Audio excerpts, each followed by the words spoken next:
नमस्कार, capital TV Bihar देख रहे हैं आप और आपके साथ मैं हूं दिव्या।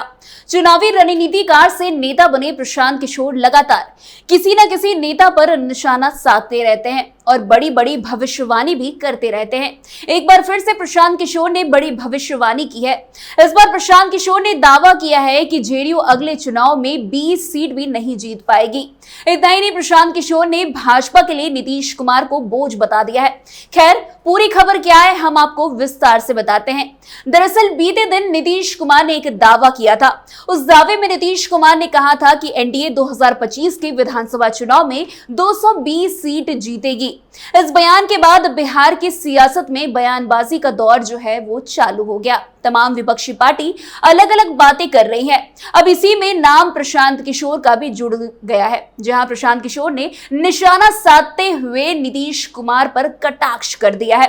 प्रशांत किशोर ने कहा है कि भाजपा भी जानती है कि नीतीश कुमार आज राजनीतिक बोझ बन चुके हैं और कोई कंधा उन्हें उठा नहीं सकता, लेकिन नियति ने भी ऐसी व्यवस्था बना दी है जिसके चलते भाजपा के लिए मजबूरी हो गई है कि उन्हें अगला चुनाव नीतीश के नेतृत्व में ही लड़ना होगा और नीतीश कुमार ही एनडीए का चेहरा होंगे। जनसुराज पार्टी के लिए इससे अच्छी बात और कुछ नहीं हो सकती है। इतना ही नहीं, प्रशांत किशोर ने कहा है कि जेडीयू एनडीए के साथ लड़े या महागठबंधन के साथ, अगला चुनाव में उन्हें 20 सीट भी नहीं मिलने वाली है। ऐसा इसलिए क्योंकि आज अगर बिहार की जनता किसी से सबसे ज्यादा नाराज है तो वह नीतीश कुमार से, और इतना ही नहीं, नीतीश कुमार के अफसर राज से भी जनता परेशान हो गई है और इस बार इस सरकार को बदलने का मन बना चुकी है। जमीन सर्वे को लेकर ऐसे कई मामले आ चुके हैं जिससे भ्रष्टाचार उजागर हुए हैं। इतना ही नहीं, प्रशांत किशोर ने भाजपा को चुनौती भी दी है। प्रशांत किशोर ने कहा है कि भाजपा में हिम्मत है तो वो अगला साल चुनाव नीतीश कुमार को मुख्यमंत्री का चेहरा घोषित करके लड़े। अगर ऐसा हुआ तो जो 2020 के चुनाव में जेडीयू के साथ हुआ वही इस बार जेडीयू के साथ साथ भाजपा के साथ भी होगा। खैर, आप खुद सुने प्रशांत किशोर ने आगे क्या कुछ कहा और किस तरीके से नीतीश कुमार के लिए बड़ी भविष्यवाणी कर दी है। इसी का परिणाम है कि 42 पर आ गए हैं और मैंने ये लिख कर दिया है और आपको भी बता रहे हैं, अगली बार अकेले लड़े, भाजपा के साथ लड़े कि महागठबंधन में लड़े, जदयू को 20 सीट नहीं आएगा। इन लोगों ने बिहार की जनता के साथ विश्वासघात किया है। प्रशांत किशोर तो एक साधारण व्यक्ति है, इनके खून में, इनके स्वभाव में, इनके नियत में खोट है। ये इन्होंने सबके साथ धोखा किया है अपनी कुर्सी पर बने रहने के लिए। भाई नीतीश कुमार चेहरा होंगे, इससे बढ़िया जनसुराज के लिए कोई बातें नहीं हो सकती है। ये भगवान ने, नियति ने ऐसी व्यवस्था बना दी कि अब भाजपा चाह कर भी नीतीश को हटा नहीं पाएगी और जो आदमी भी नीतीश को चेहरा बनाकर लड़ेगा, आप लोग पत्रकार है, आपको मालूम है कि बिहार की जनता अगर आज किसी एक व्यक्ति सबसे ज्यादा नाराज है वो नीतीश कुमार है। तो नीतीश कुमार राजनीतिक तौर पर इतना बड़ा बोझा बन गए हैं कि कोई कंधा उसको उठा नहीं सकता है।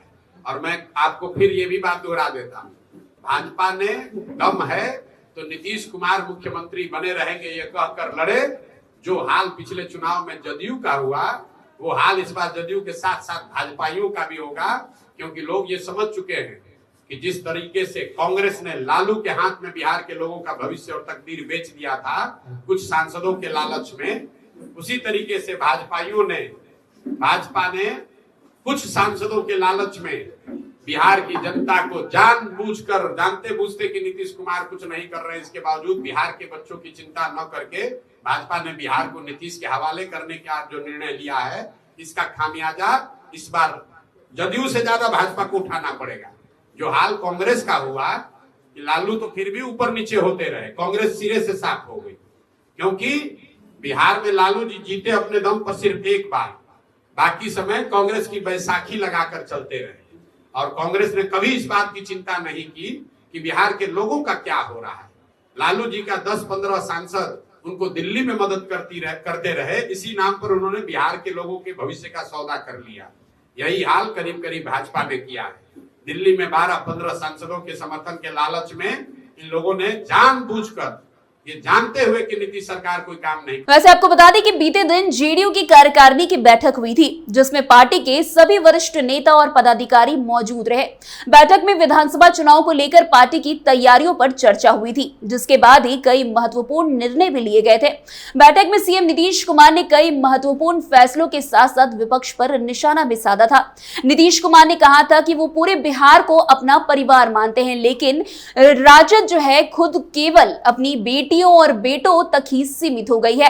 इतना ही नहीं, नीतीश कुमार ने अगले साल होने वाले विधानसभा चुनाव को लेकर भी कहा कि एनडीए को 220 से ज्यादा जो है सीट मिलने वाली है। इसको लेकर जेडीयू ने मास्टर प्लान भी तैयार कर लिया है। वैसे आपको बता दें कि 2010 का विधानसभा चुनाव नीतीश कुमार के लिए लैंडमार्क बना हुआ माना जाता है। चुनाव में जनता दल यूनाइटेड ने 141 उम्मीदवार मैदान में उतारे थे, तब बीजेपी ने 110 सीटों पर उम्मीदवार खड़े किए थे।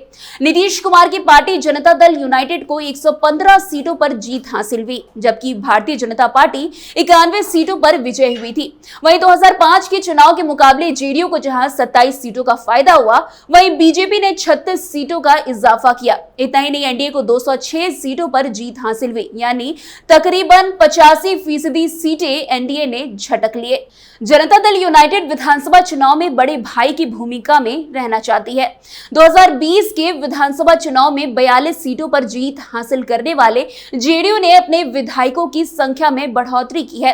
फिलहाल उसके पास 46 विधायक है, जिसमें दल बदल करने वाले आरजेडी के 3 विधायक भी शामिल है। वहीं लोकसभा चुनाव 2024 के परिणाम से उत्साहित जेडीयू गठबंधन में सबसे अधिक सीटों पर दावा कर रही है। हालांकि संख्या बल के हिसाब से बीजेपी कहीं अधिक ताकतवर है, उसके पास फिलहाल 79 विधायक है। वैसे अब देखना दिलचस्प होगा कि प्रशांत किशोर की इस भविष्यवाणी पर एनडीए की ओर से क्या कुछ प्रतिक्रिया जो है वो सामने आती है। तो फिलहाल इस स्पेशल स्टोरी में आज के लिए बस इतना ही। अन्य खबरों के लिए हमारे साथ ऐसे आगे बने रहें और देखते रहे कैपिटल टीवी बिहार। धन्यवाद।